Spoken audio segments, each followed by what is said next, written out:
Good evening. You're watching the news on Croatian television. Ivica Todorić continues to claim he is the victim of a political witch hunt. State prosecutors issued an arrest warrant yesterday for the founder of Agrokor, whose whereabouts remain unknown. The ousted owner of the heavily indebted food and retail group has responded to the warrant in a blog post.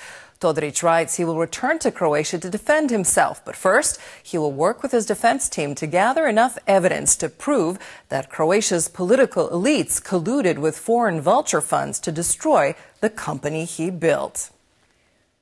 To prevent me from gathering evidence and documents that would incriminate them personally, they hastily crafted a criminal complaint to put me behind bars.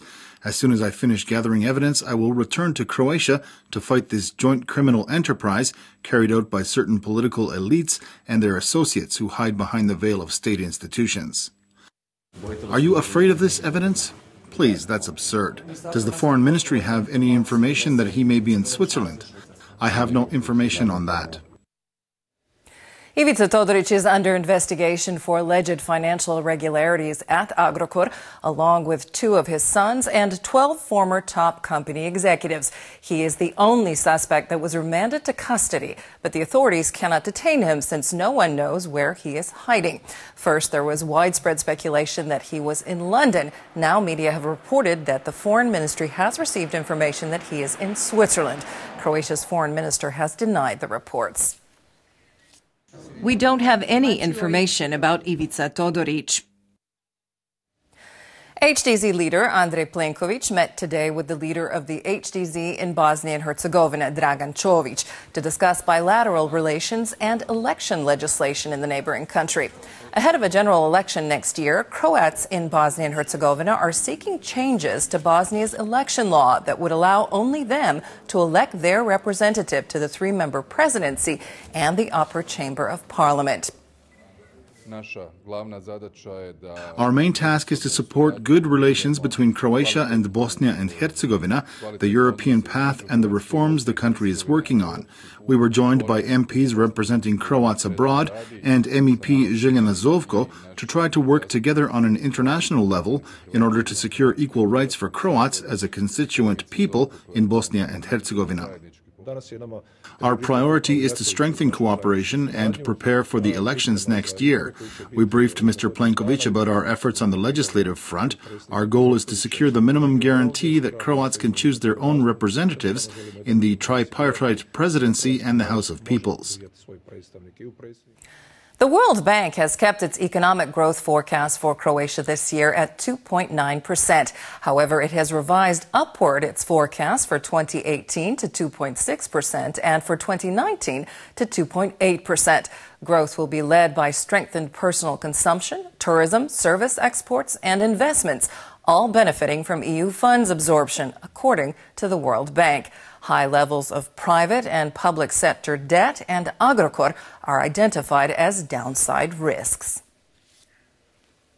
A major pensioners organization is warning that half of Croatian retirees receive an average monthly pension of around 180 euros. The Croatian National Pensioners Convention says that due to a faulty formula, pensions fell behind the pace of salary growth this year by 2.5%, the biggest gap in 18 years. Pensioners say many older Croatians are living in poverty and that the situation is alarming.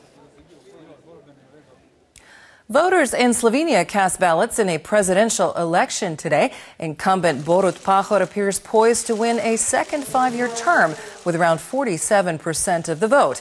With 90% of the votes counted, the poll will go into a second round. Turnout was lower than in previous presidential elections, only around 45%. Croatia is the only EU member state that does not have a double taxation agreement with the United States. Washington and Zagreb have been unable to remove this barrier, which discourages entrepreneurs on both sides of the Atlantic and frustrates Croatian Americans who have returned to their home country.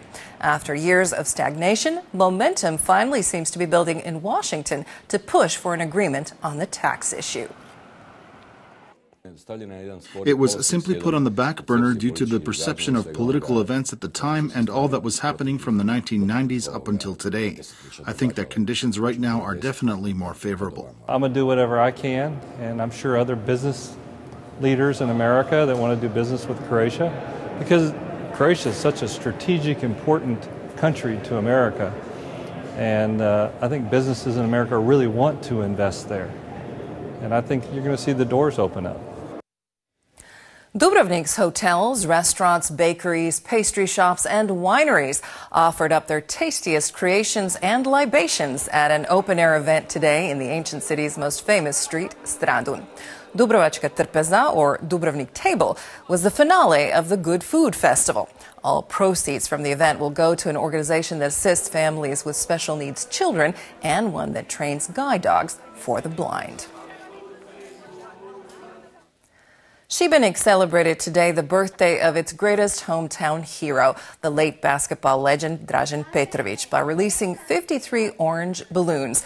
53 is how old Petrović would have been today had he not died in a car crash at age 28.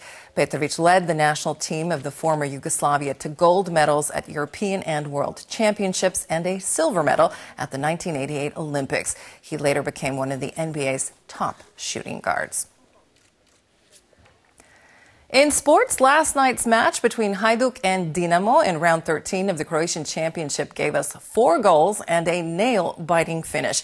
There was plenty of drama and fortunes reversed several times, but it all ended in a 2-all draw. Host Hajduk took the lead with a goal from Erceg in the 38th minute. Then with 1 minute to go, Benković scores the equalizer. 2 minutes later in extra time, Enriquez scores for Dinamo. Then, in the 4th minute of extra time, Hajduk is awarded the penalty and Erceg secures the draw in the final seconds of the game.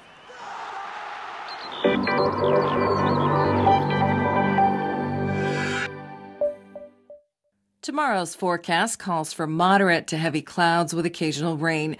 Dalmatia can expect some thunder showers as well. There may be some heavy downpours overnight in the east and south and some traces of snow at very high elevations. There will be a moderate to high northeasterly on the coast, which may reach very high speeds in places. The southernmost reaches of the shore may see a southeasterly and southwesterly earlier in the day. Morning lows will range from 3 to 8 in the interior and on the coast from 10 in the north to 16 in the south. The day's highs will be between 7 and 12 degrees inland and between 13 and 18 along the shore. Conditions will improve on Tuesday in the interior, but there may still be some rain in the east. It will get sunnier around midweek. Thursday could bring some morning fog. There will be a moderate to high northerly wind over the next few days, but it will fall on Wednesday. Morning temperatures will be cool, but daytime highs will rise. The coast can count on mostly sunny skies with some variable clouds in Dalmatia on Tuesday. High northeasterly winds will dominate until Tuesday, when they will begin to die down. Temperatures will be on the rise.